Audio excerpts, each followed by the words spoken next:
शेखर पेशे से इंजीनियर हैं। उनकी पत्नी पायल हाउसवाइफ है। उनकी एक ही बेटी है रक्षिता।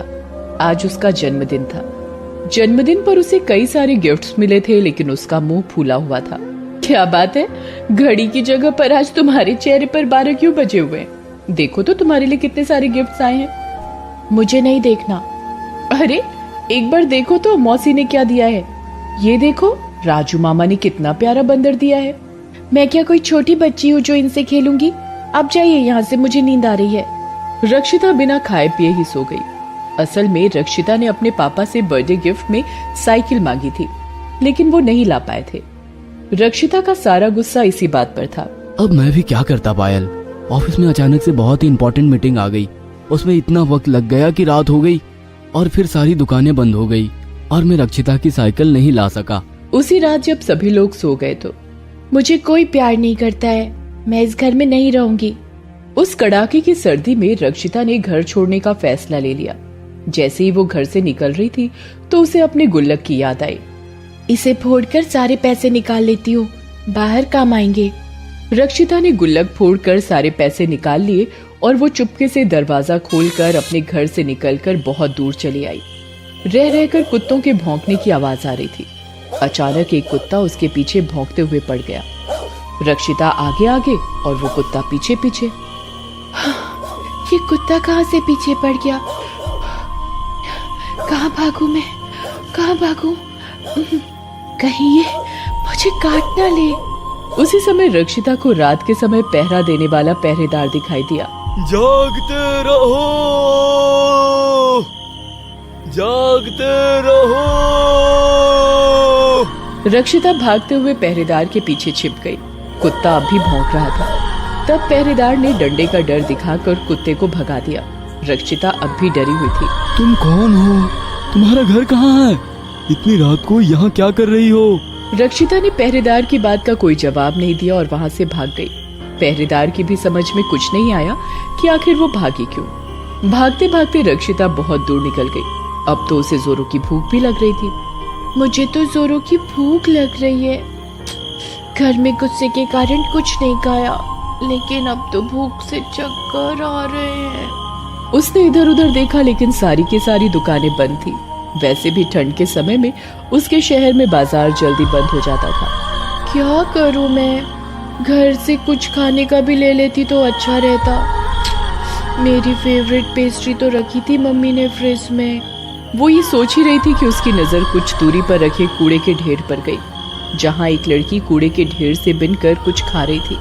उसके कपड़े फटे चिटे थे और वो ठंड से कांप रही थी। रक्षिता उसके पास गई।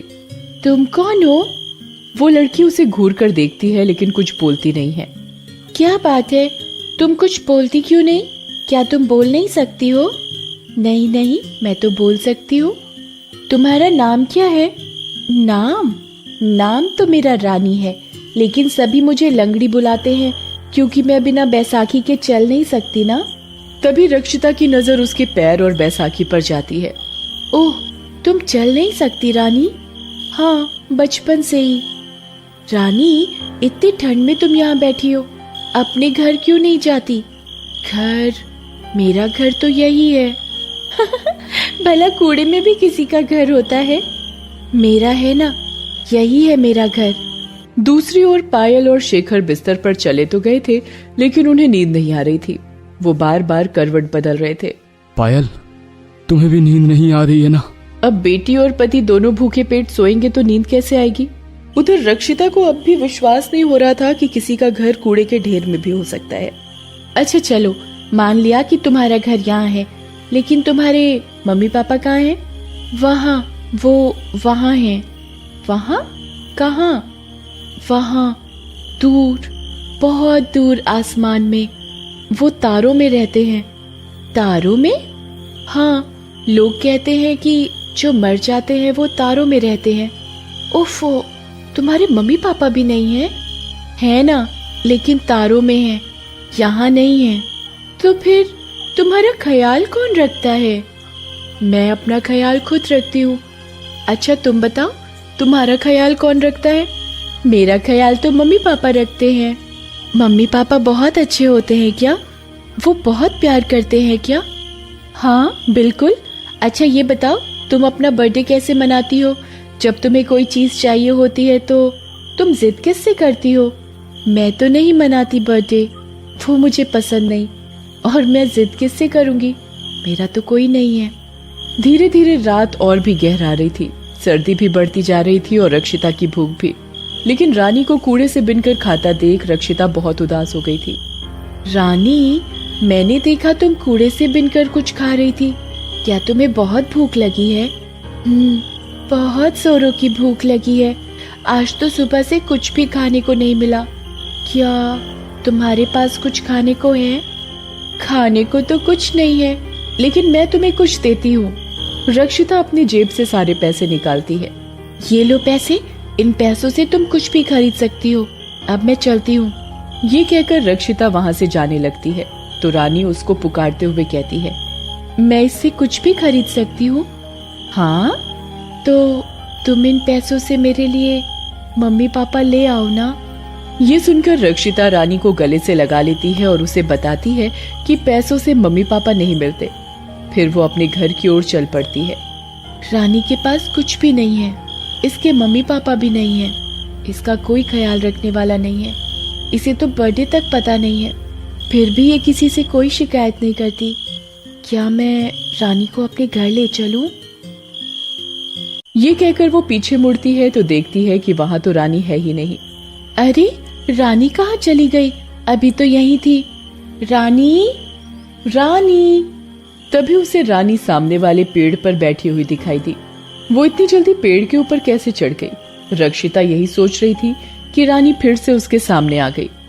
अरे तुम तो अभी पेड़ पर थी। मैं कभी भी कहीं भी जा सकती हूँ, मरे हुए लोग कहीं भी जा सकते हैं।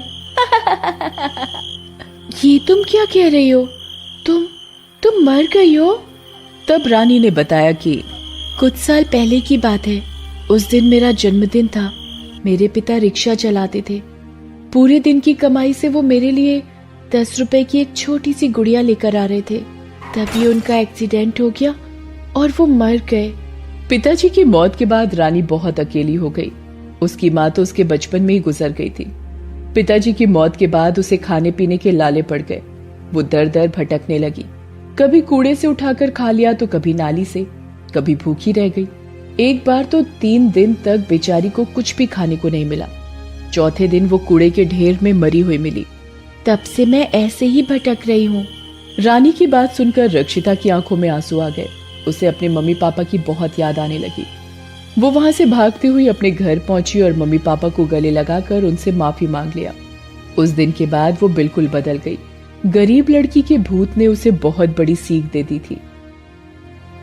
दोस्तों, आप हमारे चैनल को जरूर सब्सक्राइब करें